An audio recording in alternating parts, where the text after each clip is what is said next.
Hello everybody and welcome back to the channel. Today we're taking a break from our usual programming because it's been 3 weeks? I know how it is. I see you here week after week. I know you've got some burning questions about me, my dreads, and I. And I'm not about to leave you high and dry because that's not me. That's just not me. I'm here for you, baby bear. So let's go. Ask away. How old are your dreads? That's a great question. I got my dreads as in the initial process of getting chunks of my hair in the really tight knots that allow dreads to start forming, done over 2 days in June 2008. But the last time I actually cut my hair was in January 2004, which means that this hair that you see right here is actually older than some of you watching. I've heard that besides your obviously good looks, you also have a sweet singing voice. Could you show us? I sure do. Live my pride, once again cornered in this place. We're now stopping on the edge. Whoa, so ready or not, we're jumping, stepping off a ledge. Whoa. By the way, in case you're wondering, I also wrote that song. In your first video, you claim, and I quote, that your luscious locks cascade down to the floor. Are your dreads really as long as you claim? Yes, they actually are. Have you ever laid down on a Bolivian salt flat so you could spread out your dreads and take a picture with your drone? I sure have. Could you list all the countries you visited? Colombia, Venezuela, United States, Mexico, Israel, Belgium, Germany, Italy, Spain, France, Peru, Uruguay, Argentina, Iceland, Switzerland, Liechtenstein, Netherlands, Puerto Rico, India, Japan, Singapore, Malaysia, Thailand, Greece, Croatia, Montenegro, Seychelles, South Africa, Namibia, Austria, Slovenia, Costa Rica, Guatemala, Canada, Australia, Cambodia, South Korea, Panama, Brazil, Paraguay, and Bolivia. And from all of those, which one's your favorite? It's hard to choose, but it's probably between Iceland and Namibia. You've mentioned you're primarily a musician and composer working on commercials, TV, and film. Anything we might have seen? Ooh, that really depends. If you've ever played the survival game 7 Days to Die, you might remember the original theme song. If you've ever flown on Qatar Airways, you might have seen this commercial. Qatar Museums Authority. If you live in Ecuador, you might have seen this commercial. Los mejores productos estén cerca de todos. If you live in one of the countries that gets your channel, you've probably seen this promo.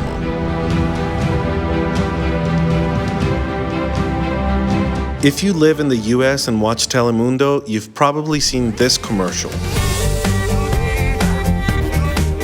And this one.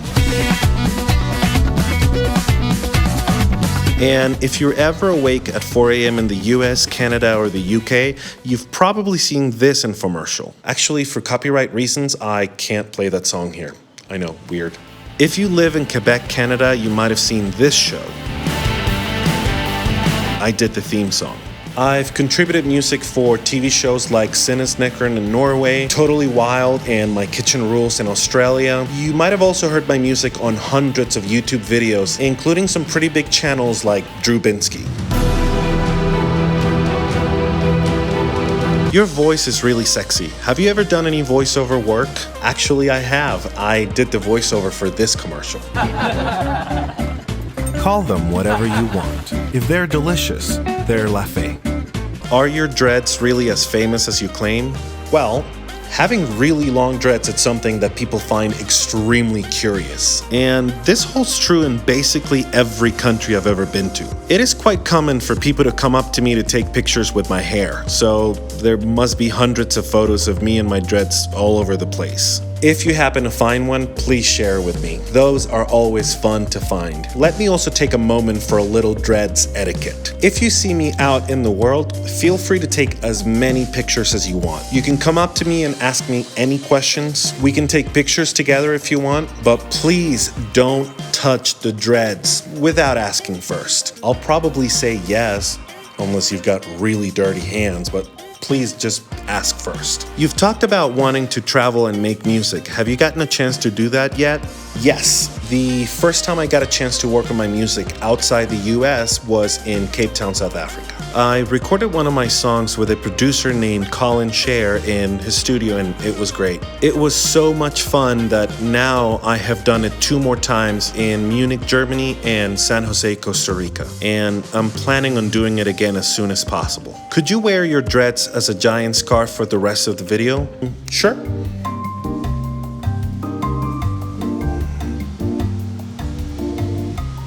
Have your dreads ever gotten you a marriage proposal? Twice, actually. I was in Cambodia exploring the street food markets of Phnom Penh with Vanarith, who's a local food guide. Hola! Right, we're here in Cambodia. And we're at this fruit stand eating mangosteens when this lady comes up to us, grabs one of my dreads, and says something in Khmer. Vanarith turns to me and says, she wants to know if that's your real hair. I turn to the woman and say bat, which means yes in Khmer. Her eyes popped wide open, and then she said something else excitedly. When I looked at Vanarith, he started laughing and said, she's asking if you'd be interested in marrying her daughter.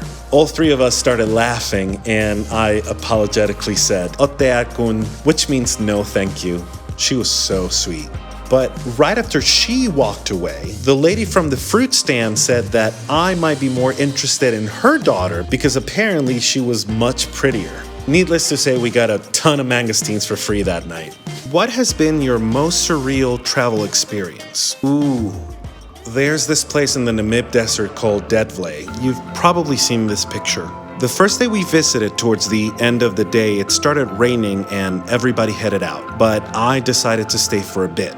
In like 15 minutes after everyone left, it stopped raining and I was there completely alone. For like the first 10 minutes, I was like, oh my God, this is amazing. I took my drone out and got a bunch of really cool shots. But then I just kind of sat there and it was so quiet, like this deafening silence. And the landscape is so unique. It was just such a peculiar experience. It's like living inside a Dali painting. And finally, what's the weirdest situation you've been in that was caused by your dreads? Let's see. Okay, this one's pretty weird. I had just arrived in Belgium to spend a week with my friend Sophie and her family. I was at the Brussels Central Station sitting on a bench in the middle of the main concourse waiting for her husband to come meet me. Suddenly, this woman, probably in her 50s, is walking by and stops right in front of me. Drops her bags, drops down to her knees, and starts saying, oh my lord, your beautiful hair, my lord. This is a very crowded train station. Now everybody's looking at me. And at that moment, Jean-Yves, my friend's husband, arrives and he's got this look of like, what the hell are you doing? And I'm like, I don't know, I'm not a willing participant here. So he's like, well, then let's get out of here. And so we walked away while this woman is on the floor in the middle of the Brussels Central Station, venerating my dreads like they're the second coming of the flying spaghetti monster. All right, everybody, if you have any more questions, which after everything that happened here today, you probably do, leave them in the comments below. Peace.